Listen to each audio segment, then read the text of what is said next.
ಆತ್ಮೀಯರೇ ನಮಸ್ಕಾರ. ಶರಣು ಶರಣಾರ್ಥಿ. ಒಂದು ಸಂಸ್ಥೆಯನ್ನು ಕಟ್ಟಿದರೆ ಇದೇ ಮಾದರಿಯಲ್ಲಿ ಕಟ್ಟಬೇಕು ಎಂಬುದಕ್ಕೆ ನಿದರ್ಶನ ಗದಗ ತಾಲೂಕಾ ಕುರುಬರ ಸಂಘ.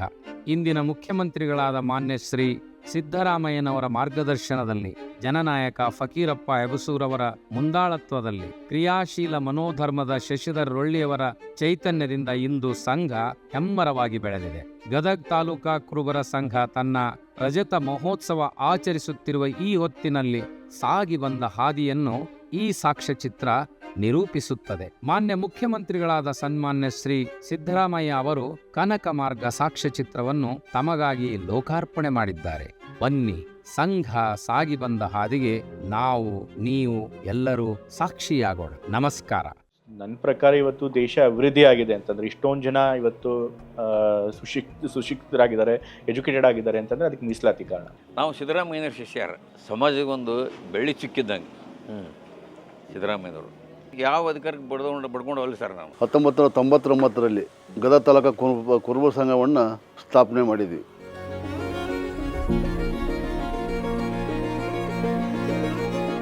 ತಂದೆಯವರು ಯಾವಾಗಲೂ ಹೇಳ್ತಿರ್ತಾರೆ, ಅವ್ರಿಗೆ ಬುದ್ಧ, ಬಸವ, ಅಂಬೇಡ್ಕರ್ ಅವರ ಚಿಂತನೆಗಳೇನಿದೆ ಅದೇ ಅವ್ರ ರಾಜಕೀಯಕ್ಕೆ ಸ್ಫೂರ್ತಿ ಅಂತ ಹೇಳಿ. ಮತ್ತು ಅದರೊಳಗೂ ಬಸವಣ್ಣವರ ಚಿಂತನೆಗಳ ಬಗ್ಗೆ ತಂದೆಯವರಿಗೆ ಬಹಳಷ್ಟು ಗೌರವ ಮತ್ತು ಅಭಿಮಾನ ಇರ್ತಾರೆ. ಬಸವಣ್ಣವ್ರು ಏನು ಕಾಯಕ ಮತ್ತು ದಾಸೋಹ ಸಿದ್ಧಾಂತ ಹೇಳ್ತಿರ್ತಾರೆ, ಅದರೊಳಗೆ ಬಹಳಷ್ಟು ಬಲವಾಗಿ ನಂಬಿಕೆ ಇಟ್ಕೊಂಡಿರೋದು ಅಂತ ಹೇಳಿ.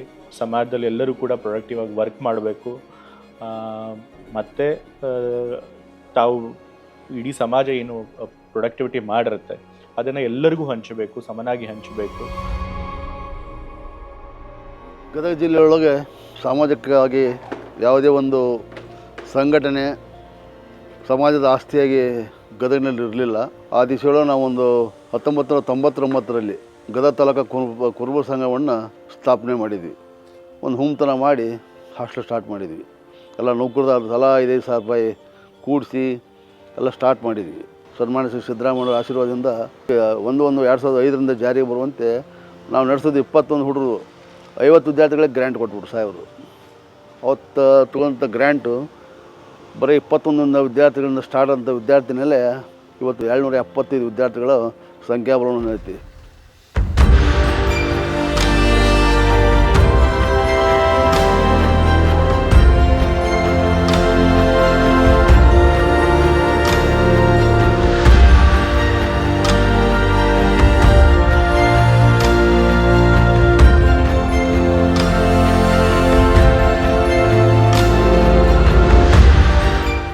ಮತ್ತೊಂದು ಸಂಸ್ಥೆ ಇಲ್ಲ ಅಂತ ತಿಳ್ಕೊಂಡು ದೇವರಾಜ ವಸ್ತಿನ ಸಮಿತಿ ಮಾಡಿದ್ವಿ. ಮುಖ್ಯಮಂತ್ರಿ ಹೇಳಿದ್ರು 2017ರಾಗ 1.5 ಕೋಟಿ ರೂಪಾಯಿ ಕೊಟ್ಟರು. ಅದಕ್ಕೆ ಹೊಸ ಬಿಲ್ಡಿಂಗ್ ಮಾಡಿದ್ವಿ. ಅಲ್ಲಿ ಬಿಲ್ಡಿಂಗ್ ಮಾಡಿದ್ರೆ ಮತ್ತೊಂದು ITI ಕಾಲೇಜ್, ಮುಂದೆ ಈ ಖಡಕ್ ಶೈಕ್ಷಣಿಕ ಹಾಗೂ ಸಾಂಸ್ಕೃತಿಕ ಸಂಘ ಅಂತ ಮಾಡಿದ್ವಿ. ಒಂದು 5 ಗುಂಟೆ ಜಮೀನು ಮಂಜೂರು ಆದ. ಅದಕ್ಕೆ ಇಷ್ಟೆಲ್ಲ ಮಾಡ್ಯಾರ. ಒಂದು ಸಿದ್ದರಾಮಯ್ಯ ಫ್ಯಾಮಿಲಿ ಹೆಸರು ಉಳಿಲಿ ಅಂತ ತಿಳ್ಕೊಂಡು ರಾಕೇಶ್ ಸಿದ್ದರಾಮಯ್ಯ ಟ್ರಸ್ಟ್ ಒಂದು ಟ್ರಸ್ಟು ಮಾಡಿಬಿಟ್ವಿ. 22 ಗುಂಟೆ 89 ಜಮೀನು ರಾಕೇಶ್ ಸಿದ್ದರಾಮಯ್ಯ ಟ್ರಸ್ಟಿ ಮಾಡ್ಕೊಂಡ್ವಿ. ಅವನು ಈಗಾಗಲೇ ರಾಕೇಶ್ ಸಿದ್ದರಾಮಯ್ಯ ಸ್ವತಂತ್ರ ಪದವಿ ಪೂರ್ವ ಮಾಡ್ಬೇಕಂತ ಮಾಡೀವಿ. Next Shrimati Parvati Siddaramaiah paramedical college ಮಾಡ್ಬೇಕಂತ ತೀರ್ಮಾನ ಮಾಡಿಬಿಟ್ಟಿವಿ. ರಾಜ್ಯದಲ್ಲೇ ಖಾಸಗಿ ಮಹಿಳಾ ವಸತಿನಿಲಯಕ್ಕಂತ ಒಂದು ಹೆಗ್ಗಳಿಕೆ ನಮ್ಮ ಸಂಸ್ಥಾನ ನಡೆಸಿದೆವು. ನಾವು ಫಕೀರಪ್ಪನವ್ರ ಸಂಬಂಧ ತಂದೆ ಮಕ್ಕಳ ಸಂಬಂಧ ಇದ್ದಾಗೆ ಆ ವಿಷಯನ ಮೇರೋಡಿಯವರು ಅವರು ಆಗಿನ ಸಂದರ್ಭದೊಳಗೆ 1 ಎಕರೆ ಜಮೀನು ದಾನ ಕೊಡ್ತೇವೆ ಅಂಥೇಳಿ ವಾಗ್ದಾನ ಮಾಡಿದರು. ಅದನ್ನು ಫಕೀರಪ್ಪನವರು ಎಲ್ಲ ವೈಯಕ್ತಿಕವಾಗಿ ದಾನ ಕೊಡೋದು ಬೇಡ, ನೀವು ಕುರುಬ ಸಂಘಕ್ಕೆ ಮಾಡಿರಿ ಅಂತ ಹೇಳಿದರು. ಅದು ಗದಗ ತಾಲೂಕು ಕುರುಬ ಸಂಘಕ್ಕೆ ಮಾಡ್ಬೇಕಂತ ತೀರ್ಮಾನ ಮಾಡಿ ಒಂದು ತಾಲೂಕು ಕುರುಬ ಸಂಘ ರಚನೆ ಮಾಡಿ ಸಂಘಕ್ಕೆ ನೋಂದು ಮಾಡಿಸ್ಕೊಂಡಿವಿ. ಅನ್ನೋ ದಾನಪತ್ರ ಹೆಬ್ಸೂರು ಫಕೀರಪ್ಪನವ್ರು ಅವ್ರ ಜೀವನ ತೊಗೊಂಡ್ರೆ APMC ಯಾರ್ನೊಳಗೆ ಹಮಾಲಿ ಮಾಡ್ತಕ್ಕಂಥ ಒಬ್ಬ ವ್ಯಕ್ತಿಯನ್ನು ಒಬ್ಬ ರಾಜ್ಯದ ಮುಖ್ಯಮಂತ್ರಿ ಫಕೀರಪ್ಪ ಬಾಯಿಲ್ಲ ಅಂತ ಕರಿತಾನಲ್ಲ, ಇದಕ್ಕಿಂತ ಹೆಚ್ಚಿಗೆ ಗೌರವ ಏನು ಬೇಕು ನಮಗೆ? ರಾಜಕೀಯ ಶಕ್ತಿ ಜೊತೆಗೆ ಸಮಾಜ ಶಕ್ತಿ ಇದ್ದಿತ್ತಂದ್ರೆ ರಾಜಕೀಯ ಶಕ್ತಿ ತಾನೇ ಬರುತ್ತೆ. 2027 ನಂತರ ಒಂದು ಸುಸಜ್ಜಿತವಾದಂಥ ಶೈಕ್ಷಣಿಕ ರಂಗದೊಳಗೆ ಒಂದು ಹೊಸ ಹೆಜ್ಜೆ ಗುರುತನ್ನು ನಾವು ಇಡ್ತೇವೆ ಅಂತಕ್ಕಂಥ ಮಾತು. ಗದಗ ತಾಲೂಕಾ ಕುರುಬರ ಸಂಘ 25ನೇ ವರ್ಷದ ವಾರ್ಷಿಕೋತ್ಸವವನ್ನು ರಜತ ಮಹೋತ್ಸವ ಕಾರ್ಯಕ್ರಮ ಮಾಡೋದರ ಜೊತೆಗೆ ಆ ರಜತ ಮಹೋತ್ಸವದ 25 ವರ್ಷಗಳ ಹಿಂದೆ ಅಧ್ಯಕ್ಷರಾದಂತಹ ಫಕೀರಪ್ಪ ಹೆಬಸೂರರ ಜೀವನ ಚರಿತ್ರೆಯ ಒಂದು ಸಂಚಿಕೆಯನ್ನು ಬಿಡುಗಡೆ ಮಾಡೋದರೊಂದಿಗೆ ಈ ಸಂಘ ಮಾಡ್ತಿರೋದು ಎಲ್ಲರಿಗೂ ಸಂತೋಷದ ವಿಷಯ. ಈ ವಿಷಯದಲ್ಲಿ ತಾಲೂಕು ಸಂಘ ಬಹಳಷ್ಟು ಕಾರ್ಯಕ್ರಮಗಳನ್ನು ಮಾಡ್ತಿದೆ. ಸಂಘಟನೆ ಒಂದೇ ಅಲ್ಲ, ಅಭಿವೃದ್ಧಿ ಕಾರ್ಯಕ್ರಮಗಳನ್ನು ಮಾಡಿ ಜನರ ಸಂಪರ್ಕದಲ್ಲಿ ಇದ್ದು ಜನರ ಕಷ್ಟ ಸುಖಗಳಲ್ಲಿ ಭಾಗಿಯಾಗಿರೋದ್ರಿಂದ ಈ ರಜತ ಮಹೋತ್ಸವ ಮಾಡೋದ ಸಂದರ್ಭದಲ್ಲಿ ನಾನು ಆ ತಾಲೂಕು ಕುರುಬರ ಸಂಘಕ್ಕೆ, ಗದಗ ತಾಲೂಕು ಕುರುಬರ ಸಂಘಕ್ಕೆ ನಾನು ಶುಭ ಕೋರುತ್ತೇನೆ. ಸಾಕಷ್ಟು ಒಂದು ಬಡತನದಿಂದ ಮ್ಯಾಗ ಬಂದಂಥವ್ರು, ಸಾಮಾನ್ಯ ಒಂದು ವ್ಯಕ್ತಿ ಇವತ್ತು ಈ ಮಟ್ಟಕ್ಕೆ ಬೆಳಿಬೇಕಾರ ಅವ್ರದ್ದೇನು ಕಾಯಕ ನಿಷ್ಠೆ, ಏನೋ ಒಂದು ಮಾಡಲಿ, ಒಂದು ಕಾಯಕ ನಿಷ್ಠೆ. ಫಕೀರಪ್ಪನವರು ಯಾವ ಜಾತಿ ನನಗೆ ಗೊತ್ತಿದ್ದಿಲ್ಲ, ಎಲ್ಲ ಜನರು ಕೂಡ ಯಾವುದೇ ಕಾರ್ಯಕ್ರಮ ಇರಲಿ, ಸಂಸ್ಕೃತ ಗದಿನಾಗ ಯಾವ ಉತ್ಸವ ನಡೀಲಿ, ಯಾವ ಸಮಾಜದ ನಡೆದಾರ ಅವ್ರಿಗೆಲ್ಲ ಭಾಗವಹಿಸ್ಕೊಂಡು ಆ ಎಲ್ಲರೂ ಕೂಡ ಒಂದು ಅಣ್ಣತಮ್ಮರ ಗತಿ ಆ ಸಮಾಜದವ್ರಾಗೆ ಒಂದು ಚಟುವಟಿಕೆ ಮಾಡ್ಕೊತ ಬಂದಂಥವ್ರು. ಆ ದಿನಮಾನದಲ್ಲಿ ಗದಿಗೆ ನೀರಿನ ಕೊರತೆ ಇತ್ತು. ಅವತ್ತಿನ ಬೋರ್ವೆಲ್ಗಳೆಲ್ಲ ನೀರು ಸಪ್ಲೈ ಮಾಡಿ ಗದಗಿಗೆ 2 ಸಲ ಇವರು ಪ್ರಶಸ್ತಿಯನ್ನು ತಂದುಕೊಟ್ರು. ಈ ಕನಕ ಭವನದ ರೂವಾರಿಗಳಲ್ಲಿ ಪ್ರಮುಖರಾಗಿ ಇದ್ದಂಥವ್ರು ಫಕೀರಪ್ಪಣ್ಣ ಹೆಬಸೂರ್ ಅವರು. ಇವತ್ತಿನ ದಿವಸ ಅವರು ಅಮೃತ ಮಹೋತ್ಸವದ ಸಂಧಿ ಕಾಲದೊಳಗೆ ಅದಾರ, ಅಂದ್ರೆ 75 ವರ್ಷಕ್ಕೆ ಸಮೀಪದಾಗ ಅವ್ರು ಅದಾರ. ಅವ್ರ ಬಗ್ಗೆ ಮಾತನಾಡಲಿಕ್ಕೆ ನನಗೆ ಬಹಳ ಸಂತೋಷ ಅನ್ನಿಸ್ತದೆ. ಒಳ್ಳೆಯ ಸಮಾಜ ಸೇವೆಯ ವ್ಯಕ್ತಿತ್ವ ಹೊಂದಿದವರು. ಇವರ ಜೀವನ ಭಾರಿ ಸಿಂಪಲ್ ಆಗಿದೆ. ಆಮೇಲೆ ಯಾರಿಗೂ ಏನೋ ಒಂದು ದ್ರೋಹ ಮಾಡೋದು, ಮೋಸ ಮಾಡೋದು ಇವ್ರ ಜೀವನದಲ್ಲೇ ಇಲ್ಲ. 2013-14ರಲ್ಲಿ ನಮ್ಮ ಪುಸ್ತಕ ಜಗದ್ಗುರಾದಂಥ ಶ್ರೀಯುತ ತೋಂಡ ಸಿದ್ಧಲಿಂಗ ಸ್ವಾಮಿಗಳು ಒಂದು ಶಿವಾನುಭವ ಕಾರ್ಯಕ್ರಮದಲ್ಲಿ ಫಕೀರಪ್ಪಣ್ಣ ಹೆಬಸೂರ್ ಅವರು ನಾವು ಕೂಡಿದಾಗ, ಇಲ್ಲ ಫಕೀರಪ್ಪ ಹೆಬಸೂರ್ ಅವರು ಬಹಳ ಶ್ರಮಜೀವಿಯಾಗಿದ್ದಾರೆ, ಪ್ರತಿಯೊಂದು ಸಮಾಜದಲ್ಲಿ ಅಂತ ಮುಖಂಡರಿದ್ರೆ ಆ ಸಮಾಜಗಳು ಮುಂದೆ ಬರ್ತವೆ, ಆ ಸಮಾಜಕ್ಕೆ ಅವರು ಮಾದರಿಯಾಗಿದ್ದಾರೆ, ಹಾಗಾಗಿ ಅವ್ರದ್ದು ಒಂದು ಗ್ರಂಥವನ್ನ ಮಾಡ್ರಿ ಅಂತ ಹೇಳಿದಾಗ ಆ ಒಂದು ಅವರ ಹೆಬಸೂರು ಸ್ವಂತ ಊರು ಹೆಬಸೂರು ಅವರು. ಆ ಹೆಬಸೂರಿನಿಂದ ಗದಗಿಗೆ ಬಂದಂತಹ ಆ ಕಥೆಗಳನ್ನ ಸಂಪೂರ್ಣವಾಗಿ ನಾವೆಲ್ಲ ಇಂಟ್ರೂ ಮಾಡಿ ಅವರ ಜೀವನ ಚರಿತ್ರೆ ಸಂಗ್ರಹ ಮಾಡಿದ್ವಿ. ಸಂಘ ಸಂಸ್ಥೆಗಳು ಬೆಳಿಬೇಕಾದ್ರೆ ಫಕೀರಪ್ಪಣ್ಣವರು, ಶಶಿಯವರು ಹಾಗೂ ನಮ್ಮ ಕೊಪ್ಪದವರು ಒಂದು ತಮ್ಮ ವೈಯಕ್ತಿಕ ಆಸೆಯನ್ನು ಮಾಡಿಕೊಳ್ಳದೆ ಮೇರ್ವಾಡಿಯವರು 2 ಪ್ಲಾಟ್ ಕೊಡು ನೀವು ತಗೊಳ್ಳಿ ಅಂತ ಹೇಳಿದಾಗ, ವೈಯಕ್ತಿಕ ನಮ್ಗೆ ಬೇಡ, ಸಮಾಜಕ್ಕಾಗಿ ಬೇಕು ಅನ್ನುವಂಥ ಒಂದು ಶಕ್ತಿಯನ್ನು ತೋರಿಸಿದವರು ಫಕೀರಪ್ಪಣ್ಣ ಹೆಬಸೂರ್ ಅವರು ಹಾಗೂ ಕೊಪ್ಪದ ಪರ್ಶಿ ಅವರು. ಅಧ್ಯಕ್ಷರಾದ ಫಕೀರಪ್ಪ ಈರಪ್ಪ ಹೆಬಸೂರ್ ಅವ್ರ ಬಗ್ಗೆ ಎಷ್ಟು ಹೇಳಿದರೂ ಕಡಿಮೆ ಏನು. ಯಾಕಂದ್ರೆ ಸಂಘ ಜೀವಿಗಳವರು, ಸಮಾಜಮುಖಿಗಳು, ಹಾಗೂ ಯಾವುದೇ ನ್ಯಾಯ ನಿಗದಿ ಯಾವ ನ್ಯಾಯ ಬಂದರೂ ಅವರು ಸುಸಜ್ಜಿತವಾಗಿ ಯಾವುದೇ ಫಲಾಪೇಕ್ಷೆ ಇಲ್ಲದೆ ಅವರು ನ್ಯಾಯವನ್ನು ಬಗೆಹರಿಸಿ. ಫಕೀರಪ್ಪಣ್ಣ ಹೆಬಸೂರ್ ಅವರು ಗದಗ ಜಿಲ್ಲೆ ಒಳಗೆ ಸಂಘಟನೆ ಒಳಗೆ ಮುಖ ಮಾಡಿದಾಗ ಅವ್ರ ವ್ಯಕ್ತಿತ್ವ ಎಲ್ಲರ ಮನಸ್ಸಿನೊಳಗೆ ಬರ್ತದೆ. ಅವರು ಎಂದೂ ವೈಯಕ್ತಿಕವಾಗಿ ತಮ್ಮದೇ ಆದಂಥ ಒಂದು ಆಸ್ತಿ ಮಾಡಿಕೊಳ್ಳಿಕ್ಕೆ ಸಾಕಷ್ಟು ಅವಕಾಶ ಇತ್ತು, ಮಾಡಿಕೊಳ್ಳಿಲ್ಲ ಅವರು. ಶಶಿಧರ್ ರೊಳ್ಳಿಯವರು ಹಾಗೂ ಫಕೀರಪ್ಪ ಹೆಬಸೂರ್ ಅವರು ನಮ್ಮ ಸಮಾಜದ 2 ಕಣ್ಣುಗಳಿದ್ದಂತೆ. ಅವರು ಯಾವುದೇ ವಿಷಯವನ್ನು ನಾವು ಪ್ರಸ್ತಾಪ ಮಾಡಿದಾಗ ಅದನ್ನು ಬಹಳ ಸ್ಪೋರ್ಟಿವ್ ಆಗಿ ತಗೊಂಡು, ಆಮೇಲೆ ಮುತುವರ್ಜಿ ವಹಿಸಿ ಅದರ ಹತ್ರ ಭಾಳಷ್ಟು ಗಮನಹರಿಸಿ ಕೆಲಸ ಕಾರ್ಯಗಳನ್ನು ಮಾಡ್ತಾರೆ. ಅವರು ಯಾವ ರೀತಿ ಅದಾರಂದ್ರೆ, ಈ ಒಂದು ಸಮಾಜ, ನಮ್ಮ ಸಮಾಜ ಅಲ್ಲದೆ ಯಾವುದೇ ಸಮಾಜದ ಕೆಲಸ ಕಾರ್ಯಗಳು ಬಂದರೂ ಯಾವ ಟೈಮಲ್ಲಿ ಕರೆದ್ರು ಅವ್ರು ರೆಡಿ ಇರ್ತಾರೆ. ಎಲ್ಲಿ ನೋಡಿದ್ರು ಹೆಬಸೂರ್ ಫಕೀರಪ್ಪನೂ ಇರ್ತಾರೆ.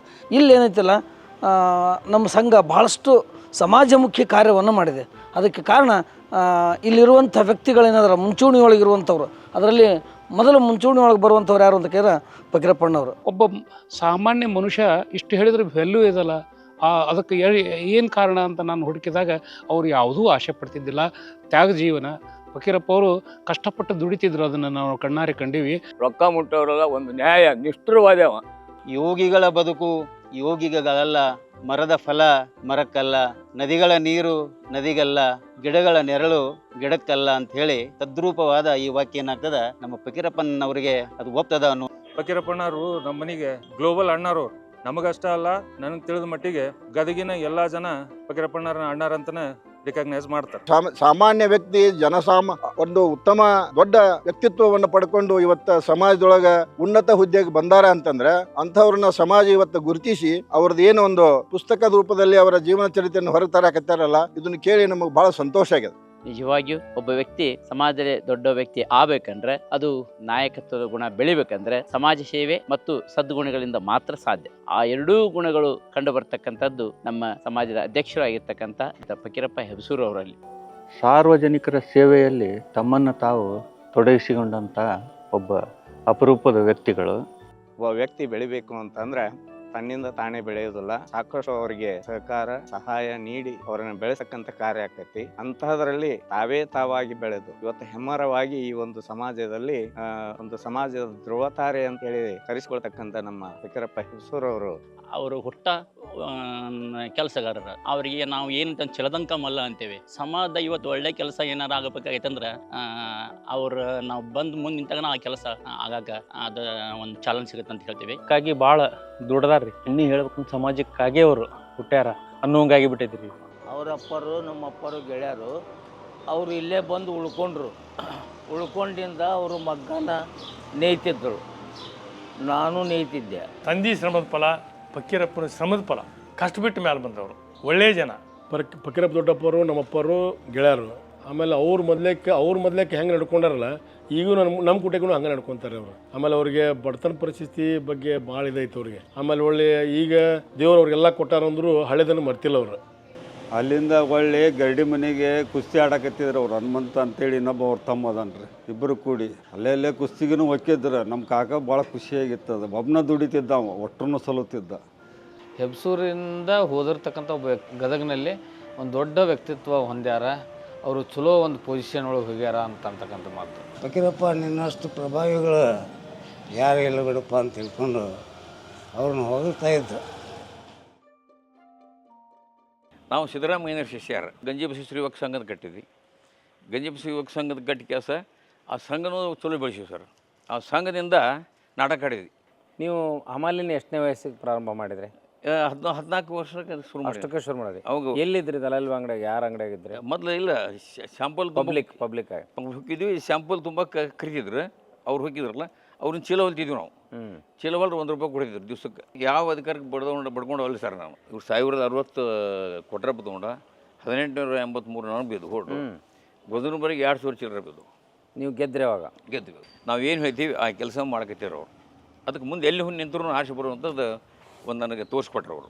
ಏನ್ರಿ ಎಲ್ಲ ಹಿರಿಯರು ಮಾಡಕತ್ತಾರ, ನಿಂತೀವಿ ಏನೋ ಆಗತ್ತೆ ನೋಡೋಣ ಅಂತಂದಿವಿ. ಅಂದು ಎಲೆಕ್ಷನ್ ಮಾಡಿದ್ವಿ ಎಲ್ಲ. ಅದು ಅವ್ರಕಿನ್ನ 98 ಓಟ್ ಜಾಸ್ತಿ ಆಗಿ ಆರ್ಸಿ ಬಂದುಬಿಟ್ನೆ. ಎರಡನೇ ಸಲ ಇಂಡಿಪೆಂಡೆಂಟ್ ಆಗಿ ಬಂದುಬಿಟ್ವಿ. ಅದು ಆದ ಬಳಿಕ ಮತ್ತೊಮ್ಮೆ ಟುವೇ ಆತಿಗೆ ಇದು 22ನೇ ಡಿವಿಷನ್ ಪ್ಯಾಕಿಂಗ್ ಮಾಡೋ ಮುಂದೆ ಜೊತೆಕಾಂಬ ಕುಂತಾಗ ಬಲ್ಲಣ್ಣ ಏನಾಗತ್ತೀರಿ ನಾನು ಅವ್ರು ಮಿಷಿ ಬಿಟ್ಟಿದ್ರು ಅವ್ರು. ಮಿಷಿಗೆ ಕೈ ಹಾಕ್ಕೊಂಡ್ರೆ ನಾನು ಆರಿಸ್ಬಿಡ್ತೀನಿ ರೀ, ನಾನು ಬಂದಂಗೆ. ಅದು ಹೌದು ರೀ, ಈಗ 1900 ಪೂಲಿಂಗ್ ಆಗೈತಿ, ಅದ್ರಾಗ ಎಷ್ಟು ತೊಗೊಂತೀರಿ ನೀವು ಅಂದೆ. ನೀವು ಹೇಳ್ತೀರಿ ಅಂದ.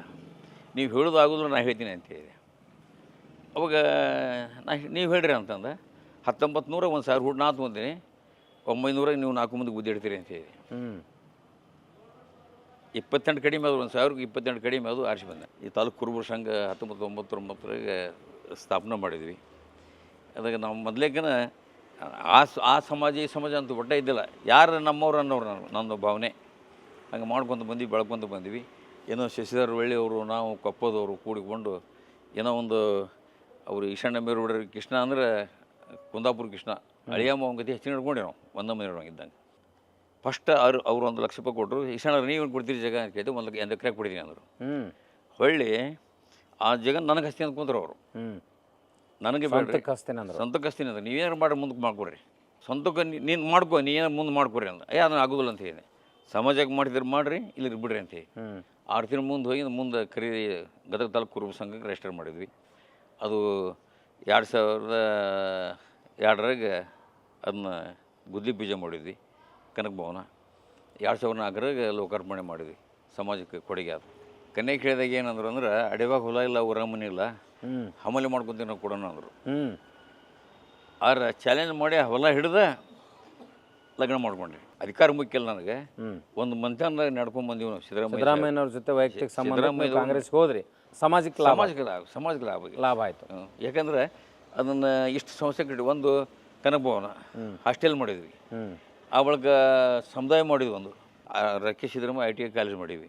ಇಡೀ ಕರ್ನಾಟಕದೊಳಗೆ ಫಕೀರಪ್ಪ ಹೆಬ್ಸೂರನ್ನು ಗುರುತಿಸ್ಯಾರ. 2013 ಒಳಗೆ ಸಿದ್ದರಾಮಯ್ಯ ಮುಖ್ಯಮಂತ್ರಿ ಆದಾಗ HM ರೇವಣ್ಣನ ಕರೆಸಿ ಫಕೀರಪ್ಪ ಹೆಬ್ಸೂರವರು, ಕೊಪ್ಪದವರು, ಬೇರೆಯವ್ರ ಕಡೆಯಿಂದ ಸಮಾಜ ತೊಗೊಂಡ್ರು, ಒಳ್ಳೆಯವ್ರು ಕೂಡ್ಕೊಂಡು ತೊಗೊಂಡು ಅದು ಒಳ್ಳೆಯ ಭವ್ಯವಾದಂಥ ಕೆಲಸ ಮಾಡ್ಯಾರ ಗದಿನೊಳಗೆ ಅವರು. ಅವರಂತ ನಾನು ML ಇದ್ದೆ, ಮಿನಿಸ್ಟರ್ ಇದ್ದೆ, ನನ್ನ ಕಡೆದು ಮಾಡೋದಾಗಿಲ್ಲ. ಅವ್ರು ಒಳ್ಳೆಯ ಕೆಲಸ ಮಾಡ್ಯಾರ.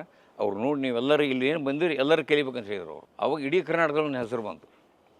ನಾ ಕನಕ ಭವನ್ ನನ್ನ ಹೆಸರು ತೊಗೊಂಡಿದ್ದರೆ ಜಗತ್ತು ನೋಡಿದ್ರೆ ಇವತ್ತು ಹೆಸರು ಬರ್ತಿದ್ದಿಲ್ಲ. ನಮಗೇನಂದ್ರೆ ಸಮಾಜಕ್ಕೆ ಒಂದು ಬೆಳ್ಳಿ ಚುಕ್ಕಿದ್ದಂಗೆ ಸಿದ್ದರಾಮಯ್ಯನವರು. ಹಂಗೆ ಸಮಾಜಕ್ಕೆ ಎಲ್ಲ ವರ್ಗದ ಸಮಾಜಕ್ಕೆ ಸಿದ್ದರಾಮಯ್ಯವ್ರು ಚಿಕ್ಕಿದ್ದಂಗೆ. ನಮ್ಮ ಸರ್ ಅಂದರೆ ಅವರು 3 ಮಂದಿ ಹೆಂಗೆ ಕೂತಿದ್ರು. ಯಾರು ಜಿ ಪರಮೇಶ್ವರ, ದಿನೇಶ್ ಗುಂಡೂರಾವ್, ಜಾರಕಿಹೊಳಿ ಅವರು. ಡಾಕ್ಟರ್ ನಾವು ಹೋಗಿ ನಿಂತಾಗ ಕೈ ಹಿಡಿದು, ಡಾಕ್ಟರ್ ಫಕೀರಪ್ಪ ಹೆಬ್ಬಸೂರು ಅಂತೇಳಿ ಇವನು ನನ್ನ ಅಗ್ರಿ ಆತ್ಮೀಯವನು, ಶಿಷ್ಯ ಅನ್ನಕ್ಕೆ ಹೋಗಲಿಲ್ಲ, ನನ್ನ ಆತ್ಮೀಯವನು.